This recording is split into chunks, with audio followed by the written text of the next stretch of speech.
तो हेलो दोस्तों, आप लोगों को फिर से एक बार एक्सक्लेमेशन क्लासेस पे हार्दिक शुभकामनाएं। आप लोग कल के क्लास में पार्ट 1 में देखा था कि क्लास 9th के ज्योग्राफी के चैप्टर 1 का जिसका नाम है स्थिति एवं विस्तार, उसके सभी पॉइंट को लगभग बहुत अच्छे से समझे थे। चाहे वो स्थिति हो या विस्तार हो या आकार हो या भारत की किन देश से कौन सा सीमा लेखा लगता है, उन सब के जानकारी को बहुत अच्छे से उनको समझे थे। आज हम लोग क्या देखने वाले हैं कि आज हम लोग जो उसका पार्ट 2 है, पार्ट 2 के बारे में उसको हम लोग आज जानने वाले हैं। तो पार्ट 2 में आज हम लोगों को मुख्य रूप से क्या जानना है, तो इसमें जितने सारे VVI ऑब्जेक्टिव है, क्या है VVI ऑब्जेक्टिव, जो एग्जाम के इंटरव्यू से बहुत इंपॉर्टेंट है, जो बार बार पूछे जाते हैं, तो उसको आज हम लोग जानेंगे। तो आप लोग ऊपर थर्मल में देख रहे होंगे कि VVI क्वेश्चन स्थिति एवं विस्तार, क्या कहा हमने कि कल के पार्ट 1 में हम लोगों ने देखा था कि जितने सारे पार्ट 1 का जो इंपॉर्टेंट बिंदु है उसको देखा था। लेकिन आज क्या देखना है, आज देखना है कि इससे कौन कौन से मुख्य बिंदु बन सकते हैं, कौन कौन से VVI ऑब्जेक्टिव बन सकते हैं, उसको आज देखना है। तो चलिए फिर स्टार्ट करते हैं। आप लोग कहिएगा कि भाई जी नहीं इतना ही ऑब्जेक्टिव बनेगा, तो नहीं, ऐसा नहीं है। इसको रॉफ करने के बाद और भी VVI ऑब्जेक्टिव आप लोगों को बताएंगे जो बहुत ही इंपॉर्टेंट है। तो चलिए स्टार्ट करते हैं। आप लोग देख सकते हैं कि पहला क्वेश्चन है आप लोगों को सामने। पहला क्वेश्चन का नाम है भारतीय महाद्वीप 7 पड़ोसी देश से मिलकर के बना है। आई होप आप लोग इस बात को समझ पा रहे होंगे कि भारतीय महाद्वीप 7 पड़ोसी देश से मिलकर के बना है। आइए इसको समझते हैं कि जो हमारा भारत है वो क्या है, एक उपमहाद्वीप है। क्या है, उपमहाद्वीप है। आप कहिएगा उपमहाद्वीप आखिरकार क्या होता है, तो उपमहाद्वीप उसको कहते हैं जो जल से 3 ओर से घिरा होता है। क्या होता है, जल से 3 ओर से घिरा होता है। कैसे, तो आप लोग देखते होंगे जो भारत का जो प्रायद्वीपीय होगा ना, ऐसे, तो एक और आप लोग देखते होइएगा बंगाल की खाड़ी होगा, तो एक और क्या होगा, अरब सागर होगा। क्या होगा, अरब सागर होगा। तो इसलिए हम लोग क्या कहते हैं, भारत को उपमहाद्वीप कहते हैं। क्या कहते हैं, उपमहाद्वीप कहते हैं।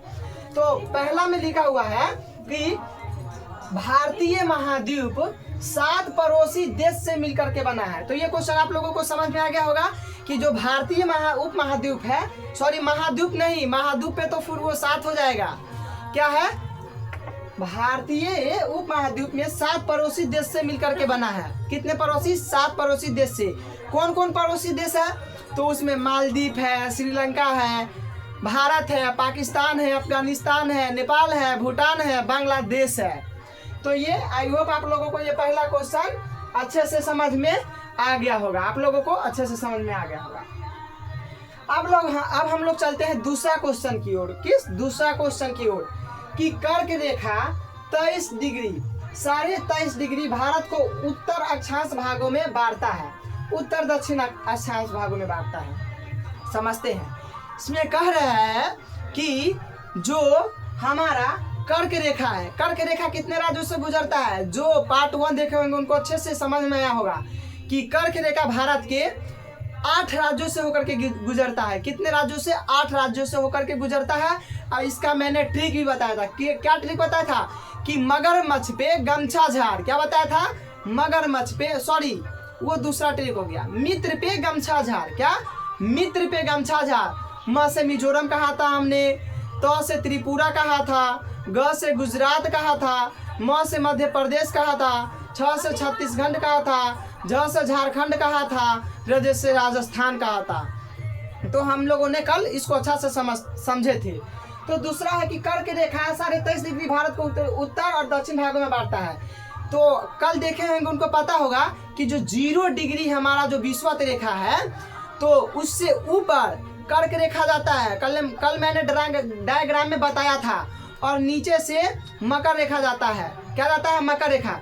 तो जो कर्क रेखा जाता है ना, ये कितने, ये 23.5 डिग्री से होकर के, जो 23.5 डिग्री है उससे होकर के उत्तर और दक्षिण को 2 भागों में बांटता है। हमारे भारत जो है, सॉरी हमारा जो भारत है उसको कर्क रेखा 2 बराबर भागों में बांटता है, उत्तर और दक्षिण, उत्तर और दक्षिण। आई होप आप लोगों को ये दूसरा क्वेश्चन भी समझ में आया होगा, दूसरा क्वेश्चन भी समझ में आया होगा। ठीक उसी प्रकार से अक्षांशीय विस्तार 8 डिग्री 4 से 37 डिग्री 6 उत्तर में है। ये मैंने कल बताया था कि भारत का जो विस्तार है वो 8 डिग्री 4 उत्तर से लेकर के 37 डिग्री 6 उत्तर तक है। अक्षांशीय विस्तार देशांतरीय विस्तार हम लोगों ने कल के वीडियो में बहुत अच्छे से समझा था, इसलिए हम आप लोगों को फिर से कहना चाहते हैं कि जिन लोगों ने पार्ट 1 नहीं देखा वो पार्ट 1 जरूर देख ले, क्योंकि इसमें हम लोग बस इंपॉर्टेंट पॉइंट को क्लियर कर रहे हैं। तो ये समझ में आ गया कि ये अक्षांशीय विस्तार 8 डिग्री 4 से 37 डिग्री 6 है। अक्षांशीय विस्तार आपसे पूछेगा कि भारत का अक्षांशीय विस्तार कितना है, तो आप लोग क्या कहिएगा? आप लोग कहिएगा कि 8 डिग्री 4 उत्तर से लेकर के 37 डिग्री 6 उत्तर। आप कहेगा देशांतरीय विस्तार कितना है, क्या कहेगा? देशांतरीय विस्तार। तो देखिए देशांतरीय विस्तार में आप लोगों को क्या यहाँ पर बता रहा है, देशांतरीय विस्तार में आप लोगों को बता रहे हैं यहाँ पे 68 डिग्री 7 से लेकर के 97 डिग्री 25 पूरब में। क्या बता रहा है देशांतरीय विस्तार? 68 डिग्री 7 से लेकर के 97 डिग्री 25 पूरब में। अक्षांशीय विस्तार कितना बताया था हमने? 8 डिग्री 4 उत्तर से लेकर के 37 डिग्री 6 उत्तरी अक्षांश। और इसका देशांतरीय विस्तार क्या बताया हम लोगों ने? 68 डिग्री 7 से लेकर के 68 डिग्री 7 से लेकर के 97 डिग्री 25 पूरब तक है। तो आप लोगों को आई होप ये भी क्वेश्चन समझ में आ गया होगा अच्छे से आप लोगों को। अब हम लोग अगले क्वेश्चन की ओर बढ़ते हैं। फिर कहता है कि भारत के अक्षांशीय और देशांतरीय विस्तार में लगभग 30 डिग्री का अंतर है। भारत का जो अक्षांशीय विस्तार है और इसका जो देशांतरीय विस्तार है इसमें कितने डिग्री का अंतर है? तो इसमें 30 डिग्री का अंतर है। अंतर कहने का मतलब क्या हुआ कि जो हमारा अक्षांशीय विस्तार है हमारा जो देशांतरीय विस्तार है इसमें आप लोगों को ना 30 डिग्री का अंतर देखने को मिलेगा, मतलब कि टाइमिंग में चेंज आ जाता है। तो आई होप ये भी क्वेश्चन समझ में आप लोगों को आ गया होगा। अब अगला क्वेश्चन है मुख्य भूमि का तटीय लंबाई 6100 किलोमीटर एवं द्वीप को मिलाकर के 7516 किलोमीटर है। इसमें कह रहा है मुख्य रूप से कि भारत का जो मुख्य भूमि तटीय है उसका लंबाई 6100 है। क्या कह रहा है? भारत का जो मुख्य भूमि का तटीय लंबाई है उसका कितना है? 6100 किलोमीटर में है। लेकिन क्या कर रहा है, जब इसको द्वीप से मिला देंगे ना, तो जब मतलब कि जो नीचे द्वीप आता है, मालदीव आता है, अंडमान आता है, जब द्वीप को मिला देंगे तब इसका लंबाई कितना बन जाएगा? तब इसका लंबाई बन जाएगा 7516.6 किलोमीटर। कितना? 7516.6 किलोमीटर। तो आई होप ये भी क्वेश्चन आप लोगों को समझ में आ गया होगा। अब अगले प्रश्न की ओर चलते हैं।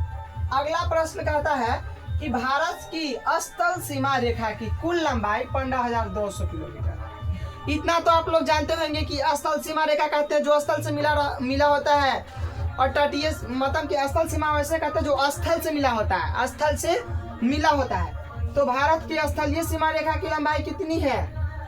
15,200 किलोमीटर। कितना है? 15,200 किलोमीटर है। अगला प्रश्न कहता है कि भारत का क्षेत्रफल 32.8 लाख वर्ग किलोमीटर है। भारत विश्व के क्षेत्रफल का 2.4 है। समझते हैं, भारत का जो क्षेत्रफल है वो 32.8 लाख वर्ग किलोमीटर है। इसको जब पूरा देखिएगा तो निकलेगा 32,87,200 कुछ ऐसे ही, लेकिन ये पॉइंट में है। तो क्या है? 32.8 लाख वर्ग किलोमीटर ये भारत का कुल क्षेत्रफल है। और ये विश्व के क्षेत्रफल का कितना परसेंट है? कहने का मतलब है कि जो हमारा भारत का क्षेत्रफल है वो विश्व के क्षेत्रफल का कितना परसेंट है? विश्व के क्षेत्रफल मतलब कि जो हमारा भारत है वह विश्व में कितना परसेंट क्षेत्रफल पे आता है? तो वो 2.4। कितना है? 2. भारत विश्व के कुल क्षेत्रफल का कितना है? 2.4 है। कितना है? 2.4 है। कितना है? 2.4। आई होप ये भी क्वेश्चन आप लोगों को समझ में आ गया होगा। अगले प्रश्न की ओर चलते हैं। अगला प्रश्न कहता है कि क्षेत्रफल की दृष्टि से भारत 7वां स्थान पर है और जनसंख्या की दृष्टि से 11 जनसंख्या की दृष्टि से दूसरा नंबर पे है। इसको समझते हैं। इसमें कह रहा है कि भारत जो है ना वो क्षेत्रफल की दृष्टि से 7वां नंबर पे है। क्या है? भारत क्षेत्रफल की दृष्टि से 7वां नंबर पे है। ऊपर आप देखिएगा तो आएगा रूस आ जाएगा आपका, उसके बाद कनाडा आ जाएगा, अमेरिका आ जाएगा, ब्राजील आ जाएगा, चीन आ जाएगा। तो ये सब है और भारत कितने नंबर पे है? भारत 7वें नंबर पे है। इसमें आप लोगों को एक बात समझ में नहीं आएगा कि भारत क्षेत्रफल की दृष्टि से 7वां स्थान पर है, लेकिन जनसंख्या की